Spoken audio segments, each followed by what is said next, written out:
નમસ્કાર મિત્રો, ફરીવાર એક નવો વિડીયોમાં તમારું સ્વાગત છે। તો મિત્રો વાત કરીએ તો તમને બધા લોકોને ખબર છે કે ગુજરાતમાં વરસાદ પડ્યા બાદ જ્યાં મિત્રો વાત કરીએ તો વરસાદ પડ્યા બાદ જે કચ્છ ભુજમાં મિત્રો અત્યારે જે વાવાઝોડું સક્રિય થયું છે, જે મિત્રો કચ્છ ભુજમાં વાવાઝોડું બન્યું છે, અત્યારે મિત્રો ભુજમાં મિત્રો એમ કહેતો તબાહી મચાવી રહ્યું છે। સાથે સાથે મિત્રો વાત કરીએ તો વાવાઝોડું કઈ બાજુ જવાનું છે, શું મિત્રો ગુજરાતમાં પાછું વળવાનું છે, તમામ માહિતી તમને આ વિડીયોમાં દેવાનું છું। સૌથી પહેલાં આપણી ચેનલમાં નવા છો તો ભાઈ લાઈક અને ભાઈ સબસ્ક્રાઈબ કરવાનું ખાસ બોલવાનું નથી, કારણ કે મિત્રો તમને લોકોને ખબર છે કે છેલ્લા 4 થી 5 દિવસમાં ગુજરાતમાં અતિ ભારે વરસાદ પડી રહ્યો છે। તેના જ કારણે મિત્રો વાત કરીએ તો કચ્છ તરફ મિત્રો એક વાવાઝોડું છે એ મિત્રો સક્રિય થયું છે। આ વાવાઝોડા વિશે વાત કરીએ તો તે વાવાઝોડું મિત્રો વાત કરીએ તો 10% ગુજરાત તરફ પાછો વળવાની શક્યતા છે। તેમાંથી મિત્રો વાત કરીએ તો 40% પાકિસ્તાનમાં જવાની અને મિત્રો 50% મિત્રો ઓમાન તરફ જવાનો વાવાઝોડાની શક્યતા છે। તેમાંથી મિત્રો વાત કરીએ તો તમને બધા લોકોને ખબર છે કે ગુજરાતમાં મિત્રો આની પહેલાં પણ વિપોર્જય નામનો વાવાઝોડું આવ્યું હતું, જે તબાહી મચાવી દીધી હતી ગુજરાતમાં। તમે ઉપર મેપમાં જોઈ રહ્યા છો કેવી રીતે મિત્રો વાત કરીએ તો વાવાઝોડું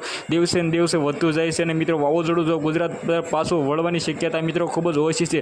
પરંતુ મિત્રો હાલના ટાઈમમાં ઘણા બધા લોકો ચિંતાઓ કરી રહ્યા છે, તો મિત્રો ચિંતા કરવાની જરૂર છે મિત્રો કચ્છમાં અને ભુજમાં, કારણ કે મિત્રો ત્યાં મિત્રો વાવાઝોડું છે એ મિત્રો હાલના ટાઈમમાં સક્રિય બન્યું છે અને મિત્રો વાત કરીએ તો જે રીતે તબાહી મચાવી રહ્યું છે તેમાંથી જ મિત્રો વાત કરીએ તો શું ગુજરાત તરફ આવશે તો કયા ઇલાકામાં જશે, તો ગુજરાત તરફ આવશે તો મિત્રો દ્વારકા લઈ લેશે, જામનગર લઈ લે, સાથે મિત્રો જે નીચેનો ભાગ છે ભાવનગર લઈ લે, સાથે મિત્રો વાત કરીએ તો જે રીતે અમરેલી એવા વિભાગમાં મિત્રો એમ કહેતો, સાથે સાથે મિત્રો વાત કરીએ તો થોડો ઘણો મિત્રો એમ કહેતો અમદાવાદમાં પણ નુકસાની થાય।